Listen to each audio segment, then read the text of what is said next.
दोस्तों, स्वागत है आपका मेरे चैनल एस.एम. धार्मिक कहानियाँ में।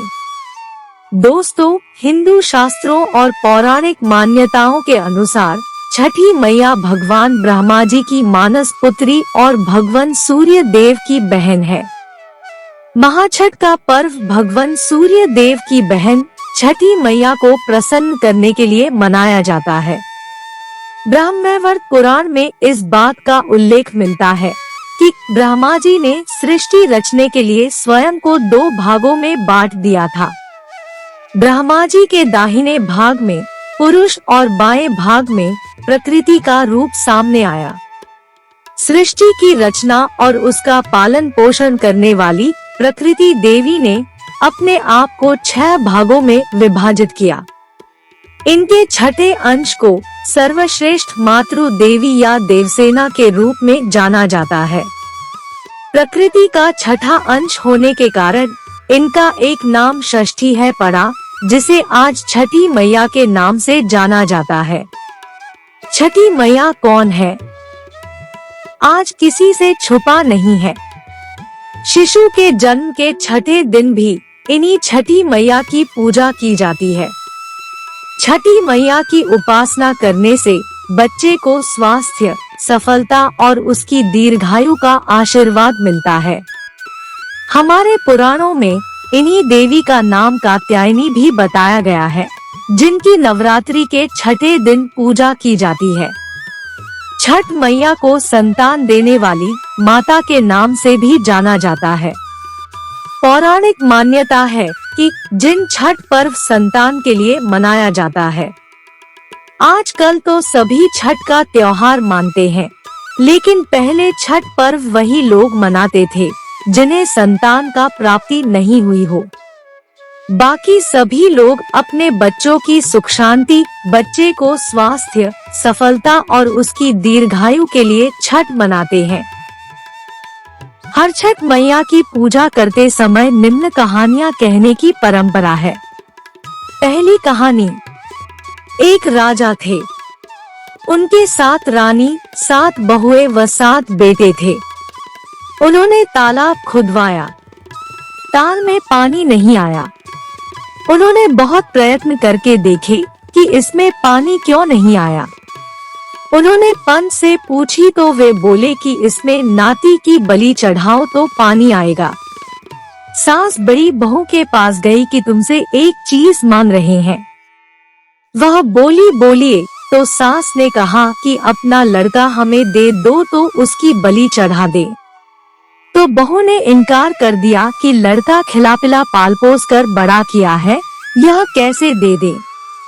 इस तरह दूसरी, तीसरी 6 बहुओं ने इसी तरह कहा कि सब करेंगे पर लड़का नहीं देंगे। उन्होंने सोची कि 7वीं के पास जाएं कि न जाएं। इसी असमंजस में 7वीं बहू के पास गई। 7वीं बहू से बोली कि कुछ मांगने आए हैं। बहू बोली सब आपका है, जो कुछ चाहे मांग ले। सास बोली अपना लड़का दे दो, उसकी बलि दे तो ताल में पानी आ जाए। बहू ने आंखों में आंसू भर हंसकर लड़का दे दिया। अब ताल में इतना पानी आ गया कि वो भर गया। तब भादों की हर छठ आई। महिलाएं ताल पर नहाने गई। सब जा रही थी तो ससुर 7वीं बहू से बोले कि तुम भी बेटा चली जाओ। बहू ने सोचा हमारे लड़का तो है नहीं, पर ससुर कह रहे हैं तो उनके आदेश से ताल नहाने चली जाओ। सब महिलाएं ताल में नहा रही थी तो एक छोटा सा बालक खेलते हुए गोदी में आ गया। सबने कहा कि यह किसका लड़का है। सबने इनकार किया तो बहू ने देखा कि लड़का उसका था। उसने बालक को आंचल में उठा लिया। घर आकर हर छठ मैया की पूजा बहुत श्रद्धा के साथ की। दूसरी कहानी। एक बहू थी, उसके एक बालक था। वह हर भादों माह की छठ को हर छठ मैया का व्रत करती थी। एक दिन वह अपने बालक को दूध पिलाकर व सुलाकर काम से बाहर गई। वह पड़ोस की महिला से बता गई कि मेरे बालक का ध्यान रखना। दुर्भाग्यवश उस महिला के कोई संतान नहीं थी। उस महिला के मन में पाप आ गया और उसने बालक की बलि चढ़ाकर भट्टी में उस बालक को डाल दिया और ऊपर से बंद कर दिया। इधर महिला जब लौटी तो अपने बालक को ना पाकर विलाप करने लगी। हर जगह अपने बालक को ढूंढने लगी। तभी किसी अन्य से उस पड़ोसी महिला की करतूत का पता चला तो वह पूरे गांव व पंचों के साथ उस महिला के घर गई। बहू ने रोते हुए व हर छठ मैया को याद करते हुए उस भट्टी का ढक्कन खोला तो उसके अचरज का ठिकाना ना रहा। उसका बालक यथावत भट्टी में हंसता हुआ खेल रहा था। झट से बहू ने अपने बालक को आंचल में भर लिया व दुलार करने लगी। वह तुरंत ही घर गई और पूरे श्रद्धा भाव से हर छठ मैया की पूजा अर्चना की। विनती की कि हे हर छठ मैया, जिस तरह तुमने मेरे बालक की रक्षा की उसी तरह सबके बालकों की रक्षा करना।